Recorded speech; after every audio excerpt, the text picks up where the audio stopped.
Hello, welcome back to my channel. My name is Kristen, and in today's video, we're going to talk about two things, my August TBR, and we're going to wrap up all 8 books that I read in the month of July.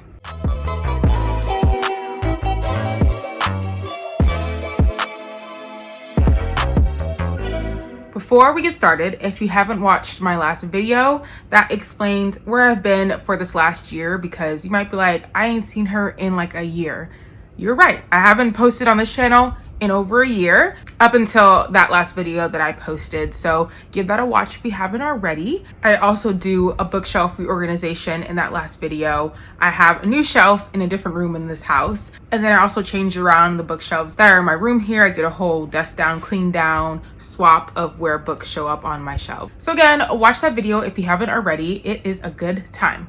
Now, for today's video, like I said, we're going to be doing my August TBR and my July wrap-up. By the time I upload this video, it will kind of be like halfway through August. So I just want to knock those two things out at the same time so that my next video can be something else. Eventually, I do want to get back to my TBR game that I had here, where I had different prompts and I pulled out a few each month and picked a book from my physical TBR that I already owned, so that I can also start reading more of the books that I already have as opposed to buying new books. If you're wondering in my absence if I have been on a book buying ban, the answer is no, I have not. I have been buying plenty of books, not as much, I will say, as I did when I was active on BookTube, but I've been, keeping up with some of the new releases. So yeah, we definitely want to focus on reading these books that I already own. So let's hop right into my reading plans for August. First things first, I will be finishing up my current read, which is The Final Strife by el-arifi. And I'm about halfway done with this book. It's a very, very chunky one. So yeah, it's definitely taken a bit of time for me to get through this book, but it's like about time that I have picked this book up. I was supposed to have buddy read this with my best friend, and she has already finished this book. So she's kind of like, girl, get onto it so we can both read the second book together. So I'm like, let me get to this book for real. Basically, we are following these 3 women, and they live in some town. I don't even know what the town is called. The Warden's Empire. They live in this fantastical world where there are 3 groups of people who are determined like by their blood type. So you have the Embers, they have the red blood, they're at the top of the hierarchy. They are the blood of the elite, of magic, of control. And then we have blue blood, and that is the blood of the poor, of the workers. These are the dusters. And then we have ghostings, which they have clear blood. That is the blood of the slaves, the crushed, and of the invisible. So we follow 3 characters who are part of each of these blood groups. And so eventually all 3 of these characters come together. We have Sila, Anor, and Hassa, and they combine forces to kind of start this revolution, basically, I think. So far, I'm liking the story. It kind of started off a little bit slow for me. The first maybe 150 pages are pretty slow. It's kind of just like the day-to-day life of one of our main characters here, and I was kind of like, okay, you're doing the same thing like every day, like I get it. But then once the characters start interacting with each other, that's when it gets interesting, and there's like this trials going on, and I love trials in books. I'm just excited to see where the book goes. I don't think it's gonna be anything really special in my opinion, but I'm still enjoying my time with the book so far. So we'll see how I end up feeling about it at the end. The next book that I'm definitely going to get to in the month of August is The Ballad of Songbirds and Snakes by Suzanne Collins, which is the prequel to the Hunger Games series. The movie is coming out this year, I believe in November, so it's about time that I finally read this book. My sister has already read this book, and it's a requirement from her / for our family to all read the book before the movie comes out in November. So my sister has read it. I'm going to read it next, and then we'll see if my brother and my mother get to it before November, but I'm definitely going to get to it this month, so it's kind of like out of the way and I can get really excited for the movie. The trailer is already out, and I haven't watched the trailer because I just really want to read this book first before I get any information on what the movie is going to look like and which actors are going to play the characters in the book and things like that. The Hunger Games book series and the movie series are definitely one of my favorites. I would say that the book to movie adaptations are really good, especially Catching Fire. Like, that movie was bomb, and it followed the book pretty well. So I'm very excited to see what they do with this book. My sister says the first 100 or so pages of this book is really slow, so I'm gonna prepare myself for that. And then she said it gets really, really interesting, picks up, and I'm like, all right, so I just gotta get through the first 100. So yeah, definitely getting to this book in the month of August.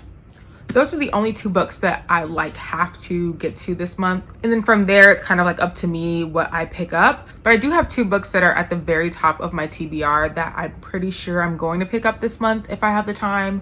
And that is The Rebel King by Kennedy Ryan and Happy Place by Emily Henry. I had wanted to get to these books in July, but I definitely ran out of time. I read too many other books to get to these. So I definitely wanted to squeeze them into August. For The Rebel King by Kennedy Ryan, I read the first book, The Kingmaker, by her last month, so you'll hear my thoughts about that book in a few minutes. After finishing that book, I went ahead and ordered The Rebel King, which is the second book to that series, because I'm trying to get better with reading series back to back if all the books or most of the books are already out into the world, so that I don't forget what happens in these series and then have to either try and remember while I'm reading the next installments in the series or do a reread of the prior books in the series before I can even get to the newer books. So trying to just read them back to back to avoid all of that. So definitely want to get to The Rebel King this month. Happy Place, Emily Henry. Like, of course I want to read this book in the summer month, so I'm trying to get this out of the way because summer is almost over. So I need to read it if I want to read it in the summer. So that's basically the reason why I want to read Happy Place. Also, Emily Henry, love her books. I've only read People We Met on Vacation though, so can I really say I love her? We're just gonna go with it. And this book can kind of help me determine if I really do like Emily Henry's writing or if People We Meet on Vacation was just that good. And if so, I'll definitely be picking up Book Lovers next because I have that book. I do not have Beach Read, but I can definitely get that very soon if need be. So yeah, these are the 4 physical books that I hope to get to in the month of August. I do a lot of ebook reading and audiobook listening, so there's definitely going to be other books that I read throughout the month. I just haven't picked those out. Those kind of just come as I go. I recently subscribed to Kindle Unlimited, so I'm definitely going to be reading some books from there. And if y'all have any Kindle Unlimited recommendations, book series that you think that I would just love, please leave them down below in the comments. I would love to check those out because I need to stack up my Kindle so I always have something to read on there. Okay, so now we can talk about the 8 books that I read in the month of July. July was a very good reading month for me. I had just come out of my reading slump, and I kind of talked a little bit about that in my last video. I was in a reading slump, and at the time of filming that video, I had only read 13 books. And I'm happy to say that now I have read 23 books. So I'm almost halfway to my 2023 goal, which is 50 books. Don't know if I'm gonna make it there, but we're gonna stay hopeful, and we're gonna just hope that August is another really good reading month. Although at this point on August 7th, I haven't finished a book yet, so I don't know. But we're just going with the flow, and we're gonna be happy with whatever happens by the end of the year. So for my July stats, I read a total of 8 books, like I've said. 3 of those were physical books, 3 of those were audiobooks, and 2 of those were ebooks. Starting with the physical books I read, the first one I finished in July was Amari and the Great Game by B.B. Alston. I rated this a 4.5 stars. Now, if you remember anything about my booktube channel from when I was active, I love me some Amari and the Night Brothers, okay? So I don't know why it took me so long to finally pick up Amari and the Great Game, but I finally did, and I absolutely loved it, as I knew I would. Obviously, since this is a sequel, I can't really give you too much info into what went down in this one. But again, Amari and the Night Brothers, we are following 13-year-old Amari Peters, who is trying to figure out what happened to her older brother, Quentin. He went missing and nobody really seems to care that he is missing. There's nothing being done about it. But one day she finds a ticking briefcase in her brother's room, and in there is a nomination for Amari to try out for the Bureau of Supernatural Affairs. This is her ticket to figure out what happened to her brother. But while she's there, she discovers that she is a very powerful person, and she's just trying to figure out this new supernatural world while also trying to figure out what happened to her brother. I loved Amari and the Night Brothers. I gave that a big ol' 5 stars, and I screamed to the depths of the world that how much I loved that book and how much I feel like everybody of every age should read this book. And to this day, I still tell people about this book when they ask me for recommendations for younger audiences. And in Amari and the Great Game, we get to follow Amari and her wonderful friend group once again. We see Elsie, we see Jaden, we see Lara.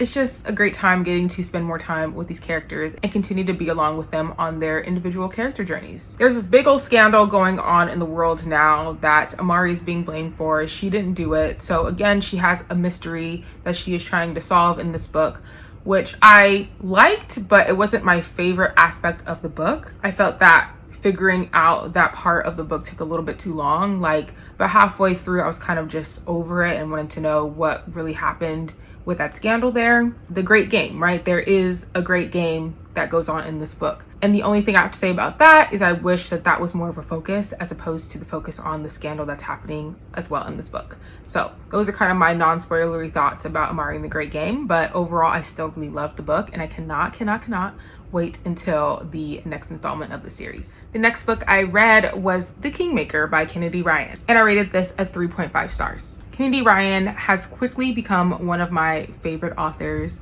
I read her Hoop series, and then I read Before I Let Go, and I'm just like, yeah, she can do no wrong. I love Kennedy Ryan. So now I'm trying to read her backlist. So The Kingmaker was definitely on my list. So in this one, we are following two characters. Our female main character is Lennox, and our male main character is Hunter. No, it's not. Our male main character's name is Maxim. My goodness, like all freaking confused in my head. So no, this man's name is Maxim, okay? Maxim Cade's family is very wealthy. His father is the owner of this very big oil company, and it's expected that Maxim kind of take over his father's business or play a role in it in some way, but Maxim does not want to. He's very environmentally oriented and is all about saving the world and the environment, and working for an oil company is just not what he sees in his future. And then we have Lennox, who is a native, and in her younger years, she spends a lot of time protesting the oil pipeline, especially because one of these oil pipelines is threatening to destroy her ancestral home. And so she is definitely protesting that company, which happens to be Maxim Cade's father's company. When Lennox and Maxim meet each other, it kind of changes everything. And we follow Lennox and Maxim over the years in the story, from when they're younger to when they're a bit older. And we get to see how their family differences play a role in their relationship. I don't really know how to explain it, but I've never read a romance like this in terms of the backgrounds of these main characters at the same time, like in one story. We have Lennox, who's native, and she's just trying to save the land of her ancestors. And then we have Maxim, who's this very wealthy white man, and he actually is not trying to be anything like his family. He wants to be completely different. He attends grad school and is getting his master's degree to the disappointment of his father, and everything he does is disappointing his father, and yet he's still doing what he wants to do. And that includes trying to get Lennox to be in his life, whatever it takes. And I just thought that the combination of all of these things was very interesting. I was very excited to read this book. I did do a buddy read of this book with my friend from Instagram. Her name's Ashley Logan, and we had a great time reading it together. Buddy reading books is one of my favorite things to do, so I truly enjoyed that experience. We had a lot of thoughts throughout the book. I will say that the reason why I rated this at 3.5 stars is because at different parts of the story, both Lennox and Maxim were annoying me. At the beginning of the story, it was definitely Maxim's character who was annoying me for the various reasons. And then towards the middle, it was Lennox who was annoying me, and then Maxim again, and then Lennox again. So it's kind of back and forth of, I'm not really messing with you right now. Like, your decisions are really not making me happy, and the others around you not happy, so let's get it together. And then the ending of the story was kind of like out of the blue. Like, if you've read The Kingmaker, you know maybe what I'm talking about. Like, the ending of the story to set up kind of the cliffhanger for book 2 was kind of like, whoa. Like, right before the last chapter or 2, I think it was, I was like, okay, we're inching towards this happily ever after. Like, I'm not really seeing why there is another book of this series. And then, yeah, I figured out why there's another book in the series with that cliffhanger. But I personally don't think that that cliffhanger was needed. This book could have definitely been a standalone, and I would have been happy with the book. But alas, it's not. There's another book. I'm going to read it to see how that fares. Maybe I will love it. Maybe I won't. We'll see. This definitely was not my favorite Kennedy Ryan book. I'm still hopeful in the next book. I still want to read it. I'm so excited to read it and see what happens between Maxim and Lennox. Regardless of the plot, Kennedy Ryan is a fantastic writer. Like, her writing really pulled me in. Like, most of these tabs are just like lines from the book that I really love. And this book definitely confirmed my love for Kennedy Ryan, and I would definitely still be reading every book that she ever writes in her life. As usual, my thoughts are all over the place. But yeah, those are my thoughts on The Kingmaker. The last book I read physically was The Adventures of Amina al-Sirafi by Shannon Chakraborty, and I also give this one a 3.5 stars. In this one, we're following Amina, who is a notorious pirate. She's had so many adventures, she's legendary, and now she has reached the age where she's ready to retire. She's ready to just stay at home and be with her daughter. Until one day, she is tracked down by the mother of one of her ex-crew members, who gives her a deal that she cannot refuse, which is to receive her kidnapped granddaughter for a very, very large sum in return. And so Amina comes out of retirement for one last adventure. She gathers some of her old crew members and they all risk their lives one more time to save this lady's granddaughter. So I was very excited for this one because I've heard a lot about Shannon Chakraborty's writing. I have not read City of Brass series yet, and that's definitely high on my list. And while I overall enjoyed the story, it didn't all the way do it for me. I don't know if it's because I'm just getting into adult fantasy and some things don't make sense to me, or I'm lost, or I'm a little bit bored, or maybe it's because books about pirates are not my favorite. I don't know, but I did not all the way love this one. I loved Amina's character. She was very strong-willed, she was very funny, she knew what she wanted and she wasn't going to take no for an answer. She is all about her daughter that she is raising. She's doing this so that her daughter and the rest of her family, her mom and brother and such, can have a very comfortable life, and that's what she wants to provide. So I appreciated her intentions for coming out of retirement to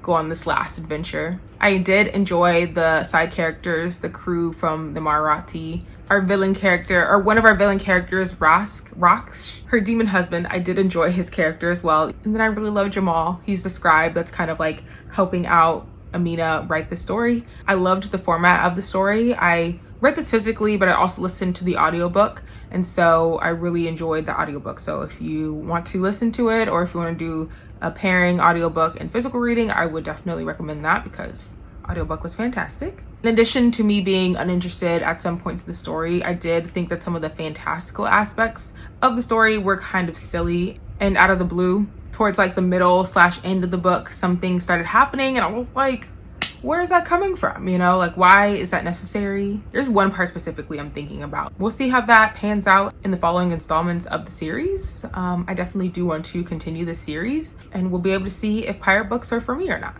Now, for the 2 ebooks that I read, the first one that I read was Moth to a Flame by Ashley Antoinette, and I rated that a 4 stars. I already know that I like Ashley Antoinette's series because I did kind of cheat and I read the first, I think it was 3 ethic books because I had no idea there was an order to the madness. I kind of just hopped in and was loving it, and then I realized that I kind of missing some background information, which is Moth to a Flame. It gives us the background information on one of Ethic's baby mamas, Raven. So yeah, Moth to a Flame is Raven's story. It's just as crazy and complete madness and all the emotions and all the trigger warnings you can think of, just like the Ethic series is. But I'm very happy that I read this one. Even though I already knew how this book was going to end since I started reading the Ethic series already, I still enjoyed reading this book, and I put enjoyed in quotation marks because this was very intense. So trigger warnings for abuse and harassment and neglect and harm and death of a parent. My emotions were literally all over the place. The book starts off with Raven, who's a teenager. I think she is 17, so she's not 18 yet, but she is acting grown, okay? She is out and about in the streets. She is going to clubs and parties and being places that she knows she should not be, because she is raised by Benjamin Atkins, who is legendary in the streets due to his history with the drug trade. Like, he's really high up there, and so yeah, he has all the respect in the hood. And so Raven knows better that she does not need to be hanging around all these people, yet she does anyway because she thinks she's grown. And while she's out, she meets this horrible man named Mizzen. Of course, she doesn't know that he's horrible then, because he's, saying all the right things and being all cute and whatever and making her feel good about herself. Mizzen is trash because he is very manipulative. He manipulates Raven so that he can steal from her father, Benjamin. Lots of things happen. Abuse happens. While all these things are happening, Ethic's role in this book is that he is partners with Benjamin, and so he knows who Raven is. He is set out to kind of look after her. She doesn't want him to look after her, one, because she likes Ethic, but he doesn't like her back because she's 17. She's a minor, so he's not really messing with her like that. He's just trying to keep her safe. So a bunch of rambling once again, but This book was crazy. It had my emotions all over the place, and although it was very intense, I am eager to pick up the Ethics series again. I think I might want to start from book 1 again because it's been like a year or so since I started reading the books.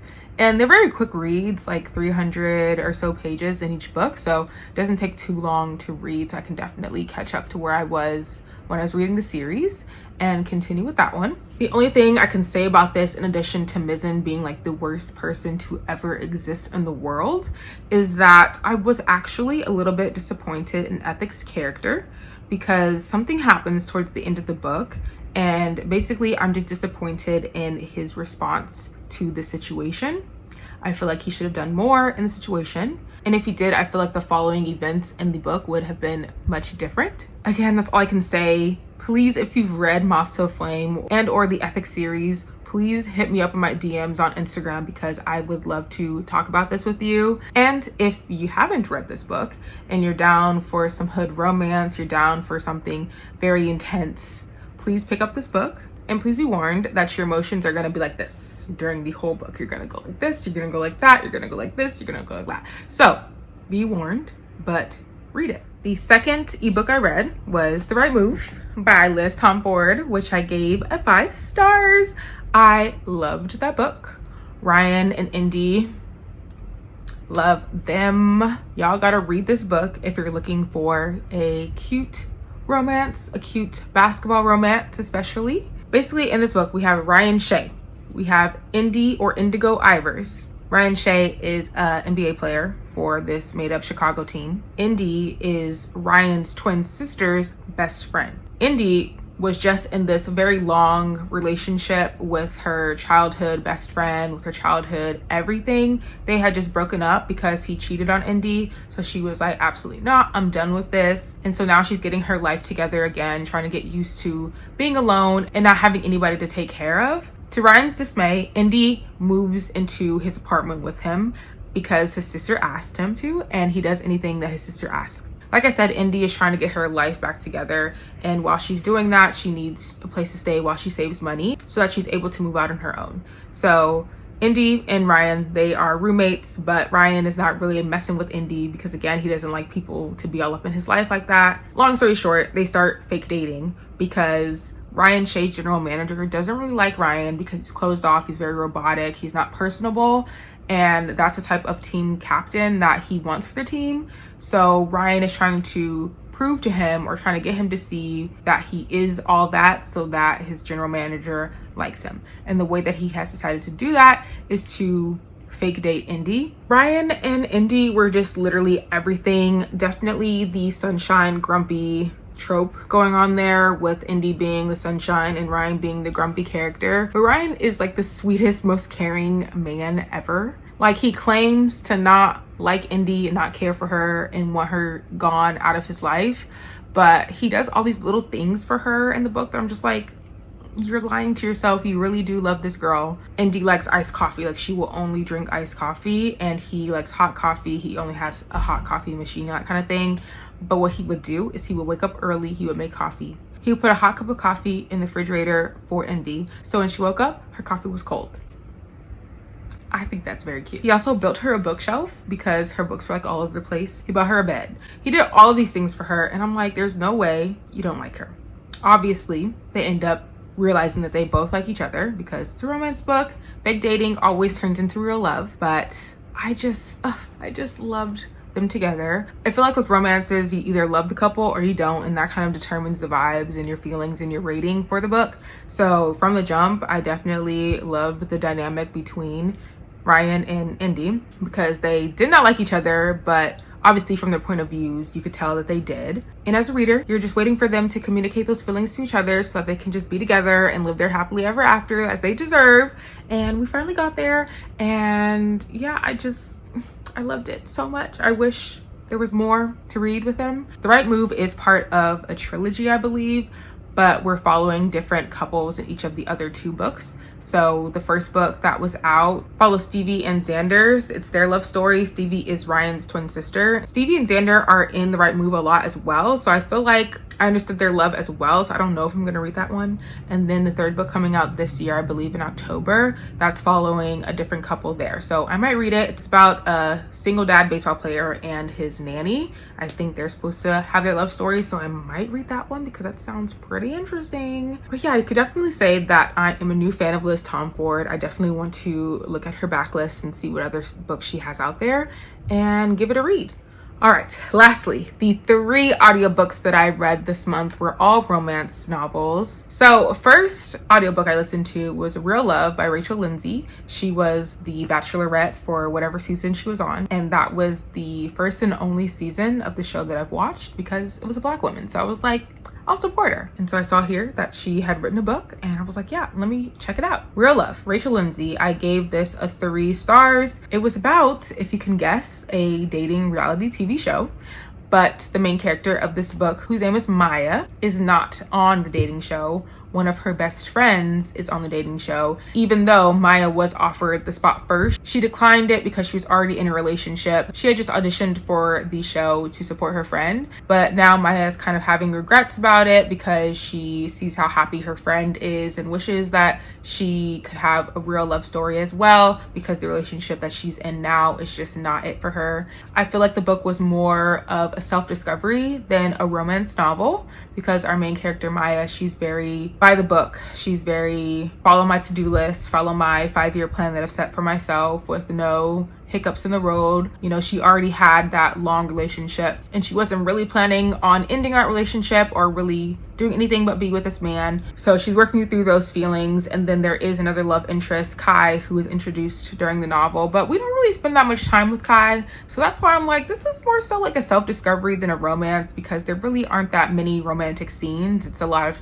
spending time with Maya and her inside thoughts and her navigating this relationship, her navigating her job, and navigating her different friendships and relationships with her family. It's a great message. I love that Maya found happiness in the end and that she realized that work is not everything and that nobody's life is perfect. I don't know. I was hoping for some romance. I was hoping that Maya would be on the reality show. Like, I promise you, I was halfway through the book and I was like, oh yeah, Maya still needs to get on the show. Like, I don't know how they're gonna do it. I'm already halfway done, but she's gonna be on the show. I thought the book was supposed to be about the reality show and we would get to see all the ins and outs of what it would be like to be on a dating show, because hello, she was on The Bachelorette, you know? So I thought we were gonna get kind of like some insider. That's really why I was interested in this book.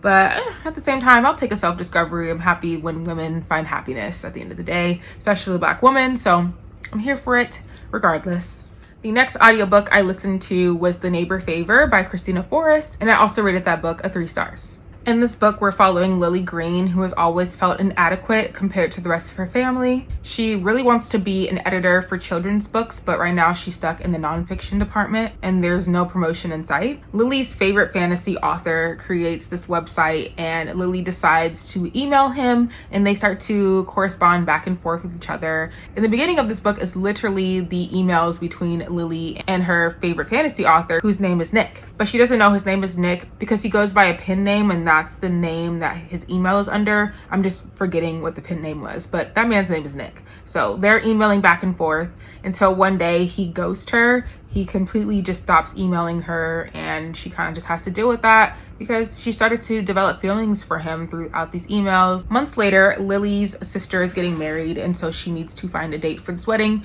but she does not want her sisters or anybody in her family to pick a date for her. She wants to find this date on her own. And Lily does have this very attractive and charming new neighbor who is Nick, but she doesn't know it's Nick, again, because he's under this pen name, but it's Nick.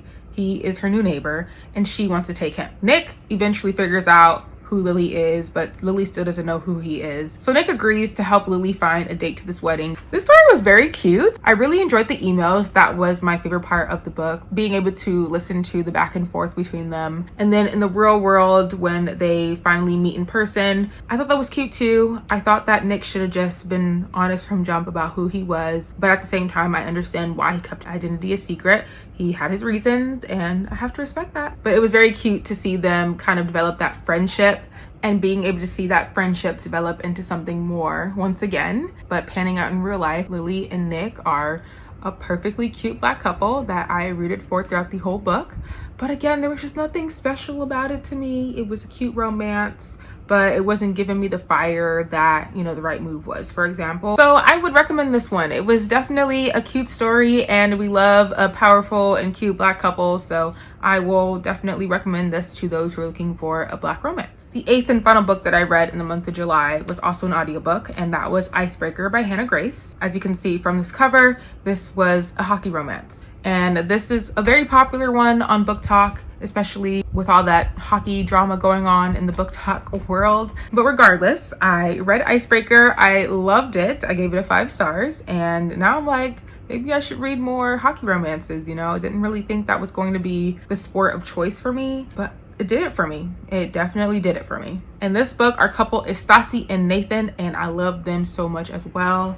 It's like Ryan and Indy, and then right underneath is Stassi and Nathan. So first and foremost, I'm happy that I found 2 couples that I love and adore. Essentially, in this one, we have Stassi, who is a figure skater, and we have Nathan, who's a hockey player. Nathan is very caring, he's very protective, so that was a good and a bad thing throughout the novel. And Stassi is very much so by the book. She has this planner that her world revolves around. She does not make commitments. She doesn't want to have a boyfriend. She is just doing her, and trying to get to the Olympics is her overall goal. At the end of the day, this was just a cute and fun romance with not too much meaning to it, I would say. I mean, there was a plot and I enjoyed the plot, but I definitely enjoyed all the interactions with the other characters and between Stassi and Nathan way more than I did about the plot that was going on. Stassi's figure skating partner, Aaron, was complete trash, and he was trying to control Stassi's life, and even to the point where she wasn't even eating enough because she was on this very strict diet plan that Aaron created for her. And he would make her feel bad by saying, oh, you're gaining so much weight, I can barely pick you up and stuff. And so it was just very sad to see things like that happening. Definitely trigger warnings for eating disorders. I feel like Nathan came at the perfect time for Stassi because she was going through a lot, of course, with Aaron and just other things that were going on in her life with her family and with the sport that she loved. And Nathan played the role in helping Stassi see her for herself and was able to show her that she is that girl. Like, she's a great figure skater who is on track to make it to the Olympics in her early 20s. Like, that's some boss stuff right there, and Nathan is definitely opening her eyes to that, so I liked that part of it. I also enjoyed the friendships that Stassi developed with the hockey team. Like, it was super cute. There was a point where Stassi was basically living at the hockey house with everybody, and so she would always be around the hockey players, and those boys were also her protectors, always looking out for her. And they would do fun things together, they would cook together, and they would party together. It was just nice to see a non-toxic athletic environment being written about and being discussed. Like, literally 0 of the hockey boys were toxic. Like, yes, Aaron was, and he's a figure skater, he's an athlete, but on the side of the hockey players, which is crazy because if you've ever watched a hockey game, it's very aggressive, and they're pushing and they're punching and they're yelling, and it's just a lot of masculinity going on in that sport. And so to see another side of these boys when they're not playing the sport, they're actually very nice and caring and fun and protective and loving, and I just love them. I would love to meet these boys and be their friends as well. And I learned that I love me some hockey romances, and I'm going to be reading more. So drop your recommendations down below in the comments for me so I can keep on going with these hockey romances or just sports romances in general. They're quickly becoming some of my favorite romances to read. Whew. And just take a second to kind of sit back here because I am tired. But I'm done. I did it. All 8 books that I read in the month of July, as well as a few of the books that I plan to read in August. I'm looking forward to another great reading month, and I can't wait for the next video that's going to come out to you. Look at me. I'm already on the 2nd video back and still having a great time, ready to do everything, you know? So we're just gonna end it right here. If you guys like this video, please give it a big like, comment down below, subscribe to my channel if you're not already. Make sure your notification bell is turned on so you don't miss any more videos from me in the future. If you made it to the end of this video, please comment down below some hockey emojis because I loved me some Icebreaker and I love me some hockey romances now. And with that, I will see you guys in my very next video. Bye!